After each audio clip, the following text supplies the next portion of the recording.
Supply Chain Talk, the live webinar with no presentations, no PowerPoint, just talk. Good afternoon and welcome to this week's episode of Supply Chain Talk. I'm Alistair Chariton, your host this afternoon. And our main topic today is red flags in your supply chain, identifying and mitigating risk. And in a moment, I'll introduce my two guests. We've had a few last minute changes, so we much appreciate the guests we do have. Before we talk about the main topic, we'll talk about a news item from the week. The chat panel is open on the right of your screen, so please do add your comments and questions, and we'll try and address some of those. And as normal, the contribution we value most will win the award of a Supply Chain Talk mug. So without further ado, let me welcome my first guest, who is Abdelrahman Ibrahim Mustafa, who is a supply chain manager at Procter & Gamble. And Abdelrahman is a supply chain manager with a background in industrial engineering. And he's worked in several industries, including the service industries, food and beverage production, and FMCG. And he's worked mainly in Egypt, but is now based in Poland. So welcome. And our second guest is Professor Mamoun Habib, a familiar guest on the program. Professor Habib is a professor at the Independent University of Bangladesh and at the University of Texas, and at the University of Bangladesh, he's the School of Business and Entrepreneurship professor. And he's also an adjunct professor at the Graduate School of Business in University Tun Abdul Razak in Malaysia. And in addition to his long academic career, he is involved with supply chain industry research projects. So welcome both of you. And let's now turn to the news item today, which is from the website which you may be surprised about, Genetic Engineering and Biotechnology News. So a very specific website, but the article talks about more widespread supply chain initiatives which affect their industry as well as many others. And particularly it talks about a US government funded project to map the global supply chain network and predict vulnerabilities early enough for mitigation. And this program is called SCRIMP, which is an abbreviation which I won't read out. And what it aims to produce is real-time information and a complete picture of the highly complex global supply chain network. And it has the very kind of perhaps optimistic statement that it's going to deliver in terms of identifying vulnerabilities and predicting risks to within a few percentage points of accuracy. Doesn't quite say exactly how it will do that and how it will measure that accuracy, but it certainly sounds quite optimistic. So Abdelrahman, turning to you first, do you think this approach is going to deliver that sort of accuracy? Is that possible for global supply chain mapping? First, I believe that it would depend on the quality and the availability of the data gathered to make sure that it would be implemented firstly in the first step. Additionally, to assess its effectiveness, it needs to be evaluated, measured by both qualitative and quantitative measures, and benchmarked as well with the expertise point of views. Okay, no, thank you. Professor Mamoun, in your field, have you seen kind of models, supply chain models like this working? It does seem a very big goal. Yeah, thank you so much.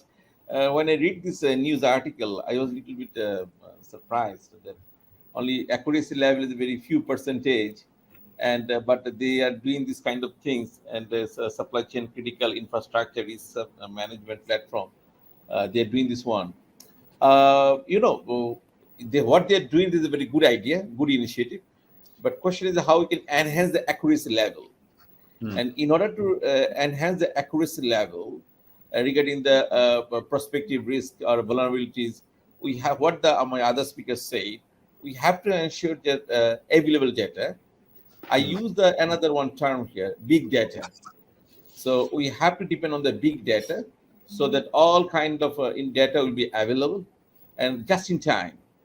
And data should be the just in time data, and it should be the visible. So we have to go to that idea, supply chain visibility.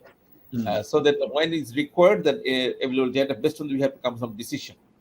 But if you do this thing, that the accuracy level, what you already discussed, there is a question about the accuracy level. But it is a way for the developed country like USA, as the funded research, they can do. But if you go back to the developing countries like Asian countries, sometimes it's very difficult to go this kind of project, as the question is accuracy level is very low.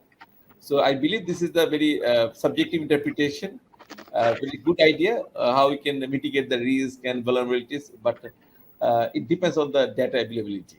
Is a really important. Yeah, I mean, we do often talk, we've talked in previous episodes about multi-tier supply chains, and it's just hard to understand how even with big data you can actually map every company's primary supply, second tier, third tier, where all those suppliers are based, how they transport stuff. But anyway, I think we'll move on from that. I mean, it's a very interesting news item to think about. What clearly governments are considering of investing to support identifying risks and understanding the vulnerabilities of supply chains, which affect their key industries. And I think that's why it's on that particular website of Genetic Engineering and Biotechnology News, because those are really critical sectors in the US with very specialist and complex supply chains, and I guess it's very, very relevant to them. Thank you.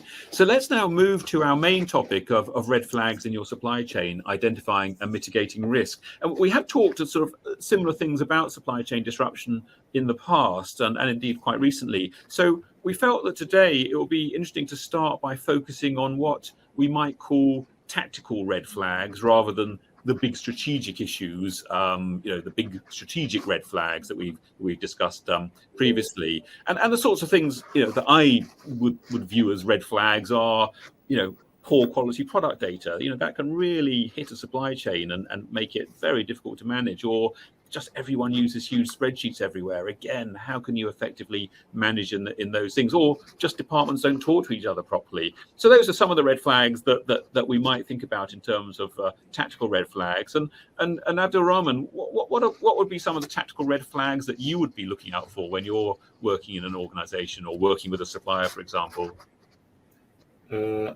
Maybe you could start with a lot of data sources, for example.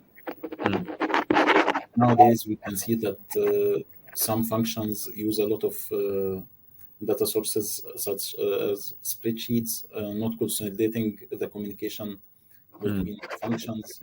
That would affect delaying responsiveness between communication between teams, not being able to aggregate all data in one source, affecting responsiveness and resilience in such volatile cases. Additionally, data availability and data accuracy as well, that is being affected due to a lot of spreadsheets or a lot of data sources. All crunched together, it wouldn't be the perfect shape or the perfect outcome to be conducted. Additionally, we might look at poor quality data as well, that would result in planning errors, such as demand planning, making the firm overstock or understock, not being able to fulfill customer needs as well, or affecting the reordering point as a result of not having the needed visibility at the needed time. Okay, no, thank you. Professor Mamoon, what would be some of your first red flags to share? As we are talking about the red flags in the tactical level, operating level. So already my another colleague, he mentioned that the data availability. This is the one thing, but I would say that different way, like poor quality of data. Sometimes data is available, but which is not the useful, or eventually we call it the poor quality data. So this is a very important thing, is that even you have a data, but sometimes poor quality of data. Secondly, what you said, that the lack of the cross-functional communication among the strategic planning and operational level, or tactical level. So it is very important in supply chain that the three decision levels, internal communication among the strategy, planning, and the tactical level. Unfortunately, it is very critical. If we see that it's not available in any organization, so this is another red flags. Sometimes, and as you know, that technical division, technical team members, they have a direct communication with the customers. So if they don't have the proper information, proper data flow, then how they will convince the customers? Suppose that our main target is supply chain, the customers driven, so customer centered. So unfortunately, lack of cross-functional communication, they cannot do this one. And third one, what I said earlier, we have the use spreadsheets, but everywhere is available. But unfortunately, which information will be required that time? So we would say that right time, right decision, right data. So we have to think about this one, that how we can ensure this one. So in that case, we need the one body, maybe it will be total quality management. They have to control this one. So what I mentioned earlier article, that big data. So you have the all data, but you have to ensure based on the situation which data is required, and then if the data is required, is the effective data or not.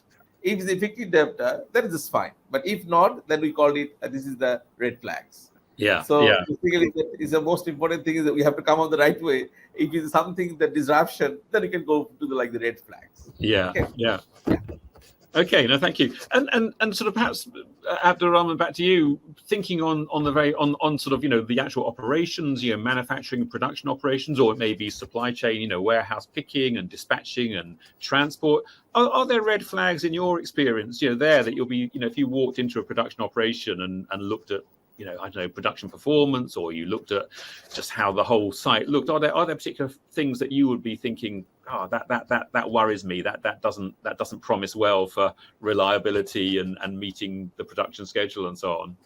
The first base point would be lack of coordination between cross-functional teams, such as, for example, if you would like to dispatch a truck or a shipment, everything could be on track, production could be on track, raw and pack material could be available on the website. However, due to lack of collaboration between, for example, the warehouse team and the receiving site, the truck wouldn't be able to move from location A to location B, hindering all teams' effort. This would be the one point of additional red flags I have in my mind right now. Yeah. Okay, that's interesting. Yeah. So it's not so much a sort of, the operations themselves. It's actually just people working together and communicating in the right way, which is kind of. Yeah, and I don't know how that's been affected in COVID, because the traditional sort of team huddles and stand-ups and so on, people maybe lost the habit for them. I'm not sure. And again, back to you, Professor Mamoon. Are there things more on the operational side which to you would be red flags for a supply chain organization? We already mentioned this main key point, but I'd like to add another one thing here at this stage. When the issues of the risk, and then we have to find out that every organization, they have a different kind of risk. Suppose sometimes they're facing the risk in the supplier end. Sometimes they're facing the risk in the coordination.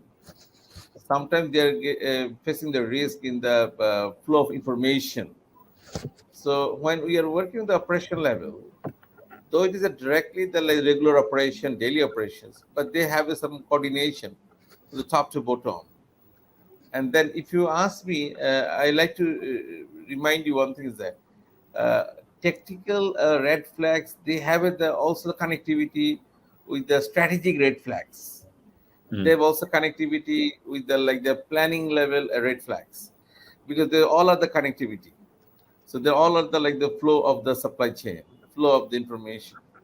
So it is the most important or challenging how we can manage this kind of operational activities so that at least we have to come up. The decision is that the issue of the like risk, particularly the cost issues, particularly the quality issues, particularly the lackings of the coordination, then how we can overcome this kind of mitigation, this kind of risk mitigation.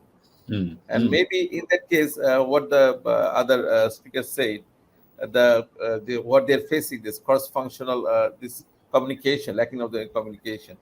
So maybe we can create one thing, cross-functional teams among the all groups. Like suppose that there is one person from the supply and one person from maybe from the like distribution and one person will be from the like retailing and one person from the like suppose the factory and there is the one person from the like the accounting and finance, because auditing is another red flags, because very critical issue, the financial issues. So that could be another red flag. So the how they will manage this one. So maybe the one person from the finance and accounting should be involved in the cross-functional team. So they can create the cross-functional teams, and they have to regularly they have to take sit, so that any kind of risk, any kind of prospective vulnerabilities, they can manage. Yeah. Okay. Thank you. And certainly, you know, in the audience, if anyone in the audience wants to share their not favorite is perhaps the wrong word, but you know, the red flag that they've often relied on in their careers to say, that was the one I knew as soon as I saw that was going to be a problem. We'll be on the lookout for any comments on that. Let's move to our second point, which is, and we talked a little bit actually about data, the quality of data and the accuracy of it. So you know, in terms of end-to-end visibility and real-time data, you know, how does that give you more time to react? So does that kind of, it sounds like that would address the red flags we've discussed. So how does that real good visibility and real-time data work for you, Abdul Rahman? It would definitely address the red flags previously discussed, and I think it would be cascaded into three channels. The first one would be inventory management. So having the real-time data and having the needed visibility at the needed time, needed location, with the needed quantity, it would give the decision maker huge more responsiveness and resilience compared to not having the visible data at the needed time, as it would enable the decision maker to take the decision at the needed time when it is really needed, allowing more effective production, procurement, or even decisions related to moving stocks between locations and other locations as well. The other channel would be demand planning. Having the real-time data at the needed time would enable the decision maker as well to target more production towards the demand point itself, and lowering the supply chain disruption that could have been happened due to not having the real-time data itself. Okay, thank you. Professor Mamun, in terms of end-to-end visibility and real-time data, how is that helping organizations react better and avoid risks? Yeah, thank you.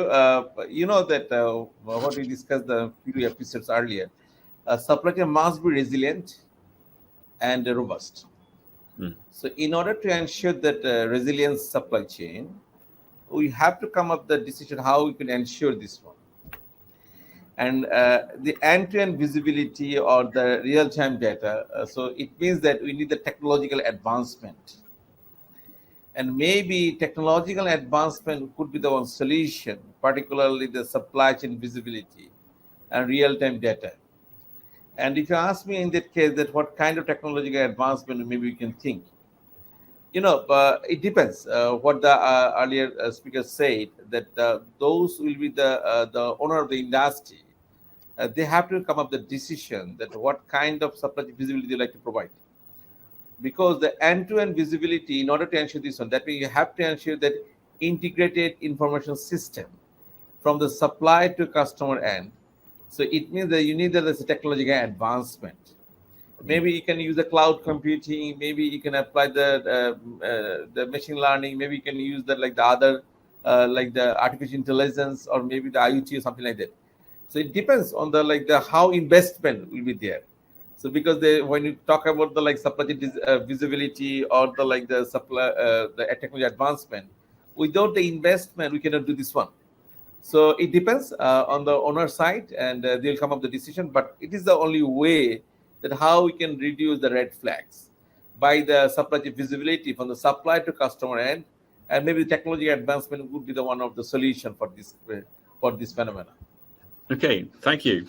And moving to the third point on which was sort of on the agenda, which was understanding your organization's risk appetite to achieve better supply and demand planning. So focusing on planning again.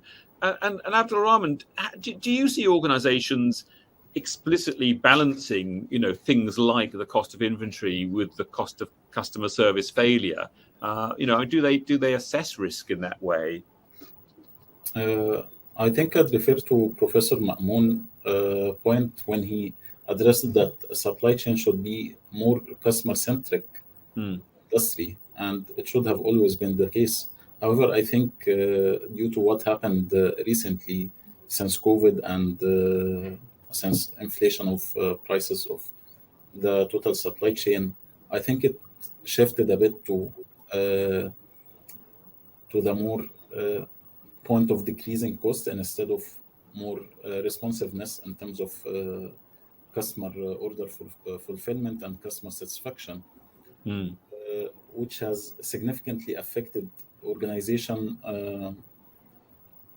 profitability and working culture as well.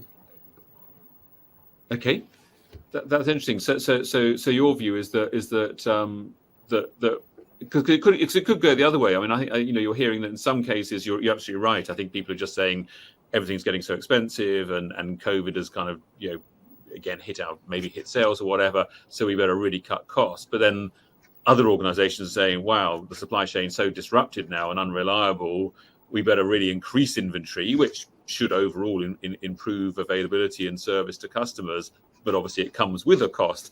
Yes, Professor Ma'moon, what do you think about that balance? How are you seeing any more comment on one option versus the other? Yes. As we are talking about the organizational risk appetite, so we have to think of the supply planning as well as the demand planning. So that means we have to see the supply and demand. So there is the one issue is that we have to think the forecasting. Forecasting, if you do the wrong forecasting, it will create the issues for the operational risk. Secondly, cost of inventory, because we are talking about the just-in-time inventory. But in order to mention the just-in-time inventory, you have to ensure the availability of the inventory. So when you're thinking the availability of inventory, then your cost of inventory will be high due to the ordering cost and due to the suppose that you have the other cost. So cost of inventory is another critical issues. And then if you ask me that my friend Abdul Rahman already mentioned this one, that our ultimate target is the customer. So customer-driven supply chain. So in that case, you have to now come to the point is that if you could not provide the service to the customer, if you could not manage the demand of the customer, so that means you are the failure at the demand side. Then you have to think the cost to the customer service failure. So that means if you look very carefully that how we can mitigate this kind of risk appetite. So now that we got this kind of issues too much very high in the last few years, particularly due to the supply chain disruption, and we got the supply chain disruption due to the COVID period, pandemic time, and again we got the notice the supply chain disruption in the Russia-Ukraine war, and due to these two things, Russia-Ukraine war and COVID period, our whole supply chain has been collapsed all over the world. The same scenario, and if you look very carefully, now it is unpredictable what is happening after the 3 months or 6 months. So that's in that case, even that the whole supply chain, they don't want to keep the inventory for a long time because it's better the just-in-time inventory to manage because the inventory cost will be high. And due to the Russia-Ukraine war, the dollar the exchange, when they are doing the international dealings with the dollar rate is very high nowadays. Currency rate is very high. It is creating the problem. Those are dealing with the international level, particularly the US side, and then dollar rate is very high. We are facing the problem in the fuel due to the Middle East country. So you see, there is all other turbulence situation, and this kind of situation, if you like to think about the like risk, that definitely we have to come up with the decision for how we can balance supply and demand. So let's make the planning this way. If you could balance the supply and demand, maybe we can reduce that organizational risk appetite. And otherwise, you can see this one will be the very turbulence. And that case, the inventory cost will be very high, customer service value cost will be very high, and it will create the further few issues in the whole supply chain on the supply to customer end. Okay, so it does sound like we seem to be quite agreeing that data is important, that having, being able to balance supply and demand and plan well, and not using spreadsheets is important. So things are pointing very much to saying the heart of a sort of a lower risk supply chain is a really good demand and planning system. But then organizations do trip up sometimes on putting in these huge systems. So which of course also comes back to the supply chain talent, which is another episode we talked about, another subject we talked about. So Abdul Rahman, I mean, to operate these good systems and use this good data, you need good people. You can't trust the system to do it all itself. So are you seeing, you've worked in the Middle East, you're working in Europe now in Poland, are you seeing supply chain talent as being a big risk, or in the countries you've worked in, actually are there plenty of really good people around? Actually, supply chain as an industry has been growing massively throughout the past years, and it has attracted a huge pool of talent, which is a good point. Yeah. However, my main concern here would be developing the talent itself and putting them on the right track with the needed knowledge to empower them to operate in the needed area of the expertise itself. The talent itself is a good point to start with. However, without the proper knowledge and proper training, they will not be enabled to do the needed job. Okay. But that's an optimistic view, though, from you that there are plenty of young people coming into the profession, into the supply chain world. But as you say, it's a question of developing those talents further.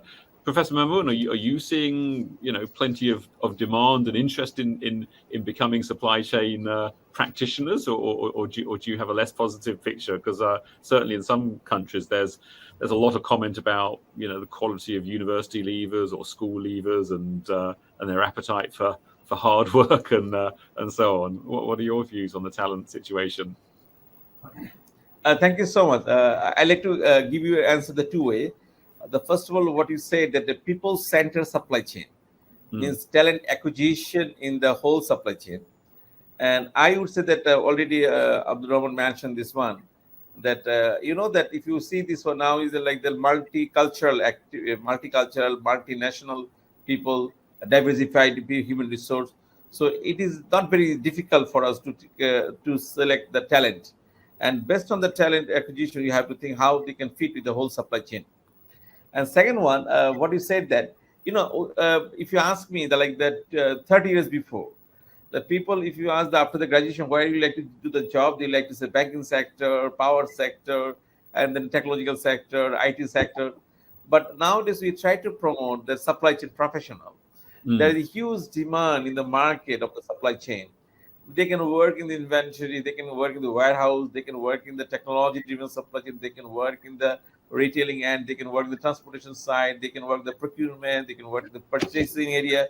Lots of areas available. And I'm assuming, from academic experience, the day is coming, you can see that after 10 years, the whole business will be dominated by the supply chain professional. Even the CEO, he has to need the knowledge of whole supply chain management, how he can manage the whole supply chain from the supply to customer. So I'm very optimistic that there is huge demand of supply chain professional, and maybe we can see the new leaders of supply chain management. And in this kind of our Abdul Rahman, those who are working from the Middle East or the different countries all over the world, they will be the role model for the next prospective young generation. They have to think that it is the way that how they can work, they can grow up their career in the supply chain professional. So I'm very optimistic about the supply chain demand in the near future in the employment sector.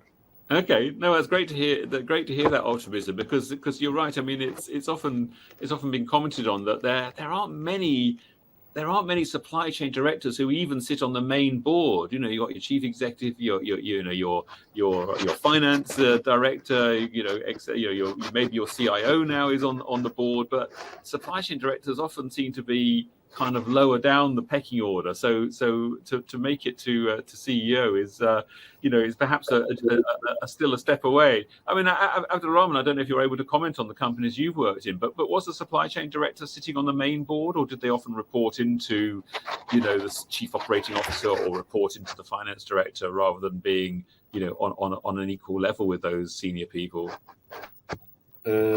I think it is cascaded based on the functions, and each function has a president, and all of them reports to the CEO itself. Right. Okay. So that's the hierarchy you see. Professor Mamoun, are you seeing many companies now actually having the supply chain director alongside finance director and so on the main board? Yes. Nowadays we can see. But what you said, that supply chain is not very common in this area. It started their journey like around the 40 to 50 years before. So still we are the developing stage of supply chain professional. But you can see the supply chain director in the main organization, and nowadays they are creating the new department, supply chain department, and with the supply chain director. And we believe this one, that what you said, that they have to go to from strategic level until the operation level. So sometimes they have to visit the retailing side. Sometimes they have to discuss with the customers, so that at least they can think that how they can develop the supply chain resilient, how they can create the agile supply chain, so that any circumstances, even the supply chain disruption, they can manage. So it is not like the table work. They have to the boss, so they have to stay there. No, they have to go to the all level, so that they can get the better idea, daily operation. They can get the better idea how they can improve the whole supply chain. Because our total business depends on the supply chain management.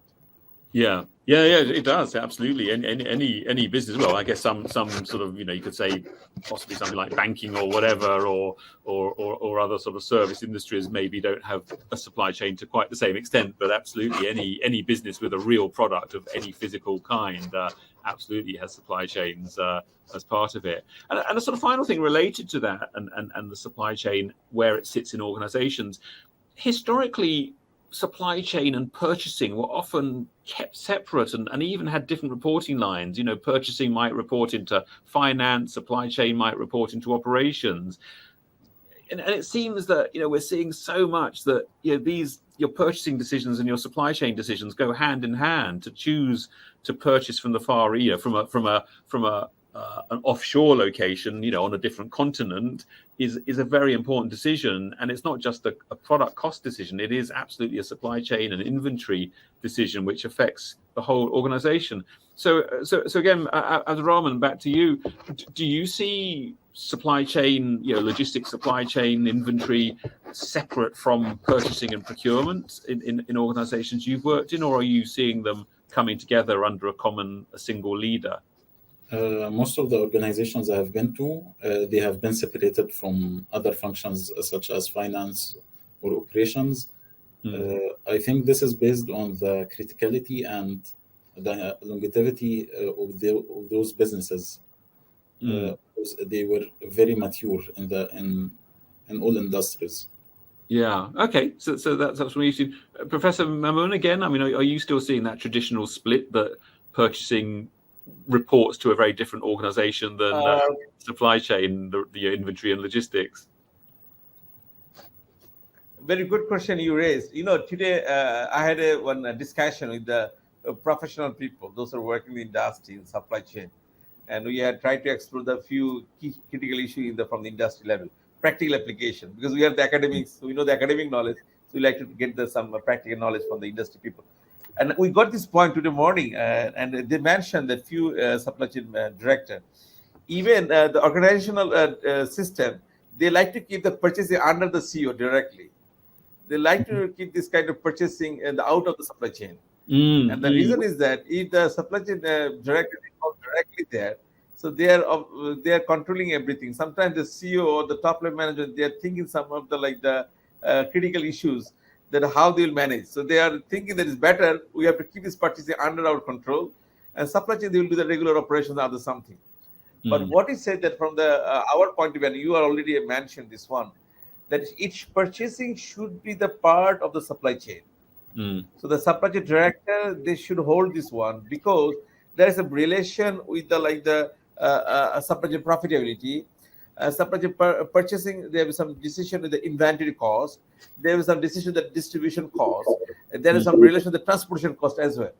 So if they have enough control of the purchasing end, and then it will create the problem in the whole supply chain. So that's why our perception is that it will be the best idea. Maybe my practitioners, my friend, my brother, he can say something, that it should be within the supply chain control. Yeah. The purchasing should be the part of the supply chain director, so that they can monitor the whole supply chain properly. Yeah, no, absolutely. And I think the sort of the final part of that as well is that now that sustainability and environmental reporting and ethical sourcing and end-to-end, kind of traceability. I mean, all these are factors which I'm sure in some way like Procter & Gamble, and again, obviously for the products that you deal in, consumer products, incredibly important. And so when you're separating out the procurement side of things from the rest of the supply chain, it does feel like talking about red flags, it feels like it's becoming more of a red flag as a high risk to keep those separate. So as a final question, Abdul Rahman, I mean, would you say that keeping procurement and logistics and inventory, so inventory and logistics and procurement, those two sort of key divisions in the supply chain, do you think it's kind of okay, it's just the way it is, or do you think that is now becoming a red flag to see an organization which doesn't have those joined up? I didn't quite catch it. Okay, sorry, I went to too long a question. I guess in your view, is it a red flag if procurement is not part of the overall supply chain single function, the single organization which runs procurement and it runs inventory and the warehouses and production? Do you think that's a red flag to have that separate, given how supply chains are evolving? Yes, indeed. From my point of view and from my exposure as well, I think it could be, yes, identified as a red flag, taking into consideration that procurement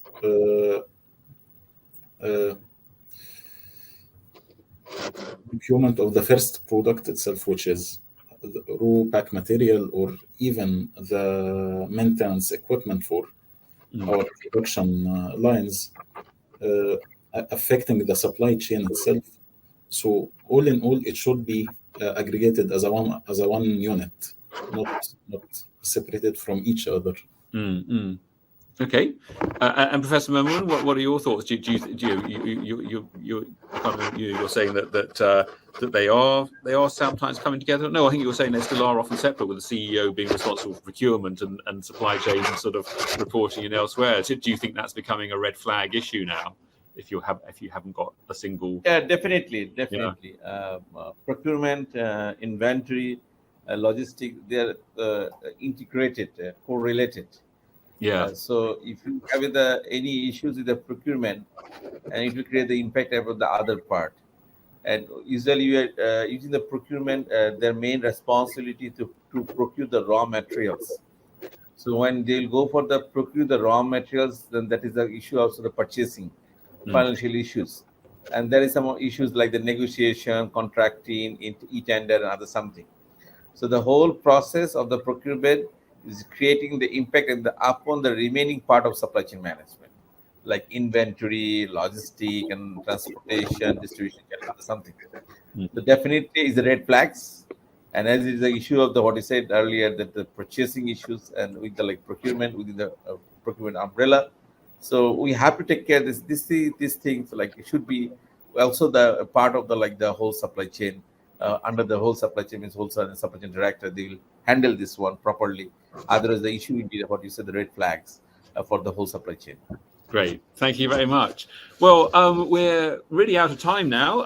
So really interesting discussion, and as always, it's always difficult, hard to predict exactly where the direction of discussion will go. But we certainly covered some very interesting topics and some of the red flags to watch out for and manage in supply chains. So The next episode of Supply Chain Talk is this time next week, the 21st of June, Wednesday.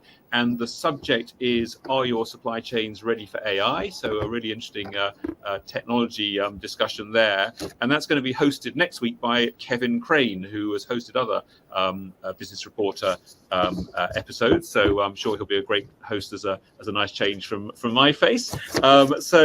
Thank you very much to my guests, Abdul Rahman Ibrahim Mustafa, who's a supply chain manager at Procter & Gamble, and finally to Professor Mamoon Habib, professor at the Independent University of Bangladesh and at the University of Texas. So thank you very much for both of you, and thank you, audience, for watching, and hope you'll be joining the episode next week.